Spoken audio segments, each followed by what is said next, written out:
Hey YouTube, this is Chris from Universe X, and we are here for I think well, for this channel, it may be the first time I've just had to do a video on my lunch break. So I guess we're just here now.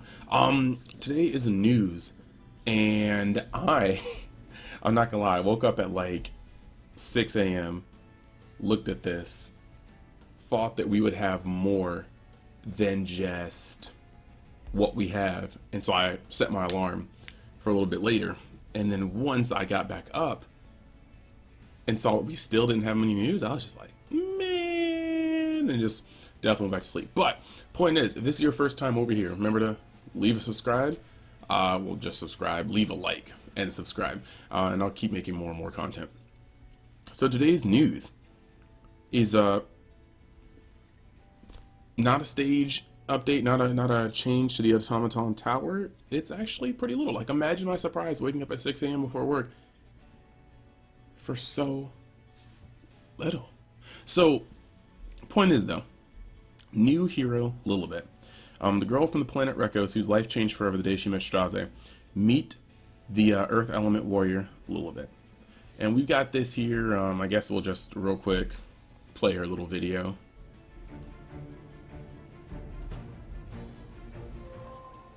Originally born into a tailor family on the planet of Rekos. Actually, I think I almost want to take that back. Like, losing her parents I don't know in who the they Civil get to War, voice this, but and became a wandering swordswoman. that ain't it, Chief. Yeah. Until she met Straze, the Black Knight, and her life changed Running forever. animation, basic. Slice, slice. S1 A animation. basic skill Basic. that make the enemy unable to be buffed. Snip, snip. A skill that can inflict up to S2 4 animation. bleed effects. I kinda with like it. damage I kinda dealt like it. increasing Now her when used S3 against animation, an enemy though, without buffs. does look pretty fancy. I like the separating Soul Cutter. of the blades. Enemies defeated by this skill I don't really will like not that be too able much. to be revived But by that one's really allies. cool. So, I mean, they're going to talk about using Lilibet, but we're just Lilibet going is to an completely earth close this elemental down. warrior Just who can talk suppress about it for a the moment. enemy. If I close it down, I didn't mean to close it down that far back. I apologize. So, looking at her stuff, okay? We've got Slice Slice, strikes and slices the enemy with 35% chance, maximum 50 with Molagors, to make them unable to be buffed for 2 turns. 50% maximum is kind of very low, especially consider some of our resist heavy meta. But it is kind of cool to have a character that does inflict unhealable or unbuffable on an S1. Snip Snip. After waking, we're just going to talk about that. Brutally cuts the enemy with a 35% chance, maximum 50, to inflict 4 bleed effects for 2 turns. Deal additional damage when the target isn't buffed.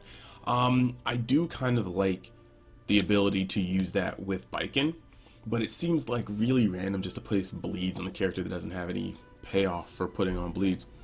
And then you've got Soul Cutter, which slashes the enemy with Chill and Maul, inflicting extinction if the enemy is defeated. Soul Burn increases the damage dealt. If you haven't heard, extinction is going to prevent things from reviving you. If a unit was killed with extinction, then they cannot be revived.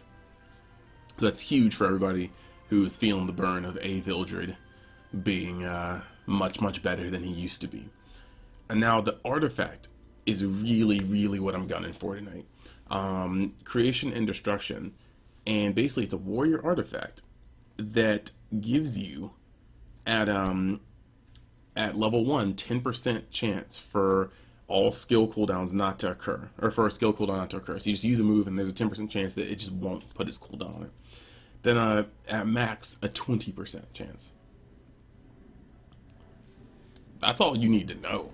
Just imagine having Luna's ult just not use its cooldown and then her just smashing that like button again. Like, it's a very neat. To me, it just reminds me it's the Warriors RNL. I'm very happy to see that.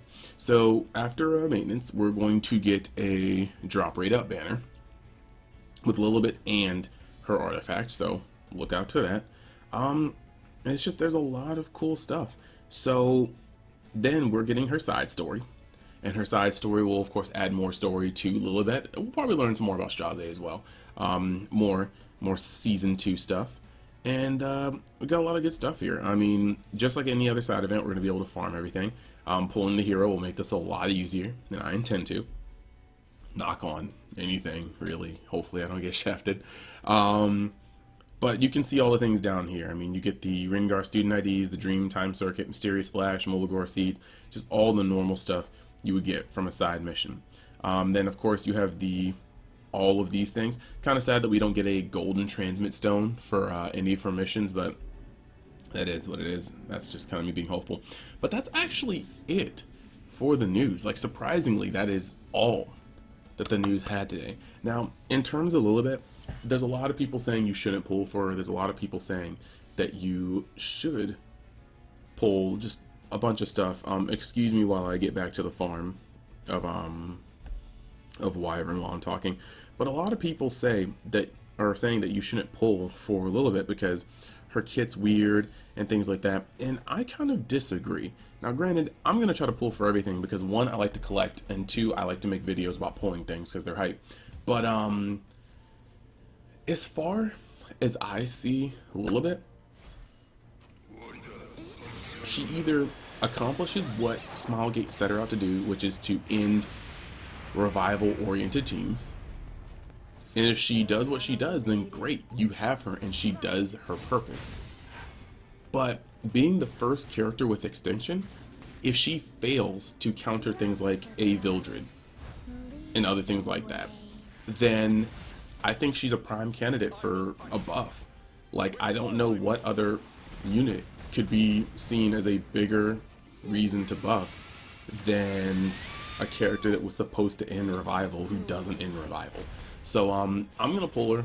If she's great, she's gonna work right into my comps. If she's not great, then she's going to hopefully be buffed so that she can be great. So that I'm excited about. Other than that, I want the artifact. If I can just pull a repeat of Luluka, where I get 1 Lilibet and 2 of Creation and Destructions, we'll be good. And I want the artifact so bad. 300 bookmarks may not even be where I stop. I think I will go for the, I think I'll go for the video being 300, and then we'll see where we go from there by the end of it. And you can expect that about 8 o'clock tonight, because as soon as I get off of work, I'm going to be pulling for a little bit. So, that being said, thank you guys for stopping in. It's another edition of the Epic 7 News. Remember to like, comment, let me know if you're excited to pull her, let me know if you only want the artifact, let me know what you're going for. And, yeah, subscribe if you like the vibe. See you guys next time, and by next time I mean 6 hours-ish, and peace.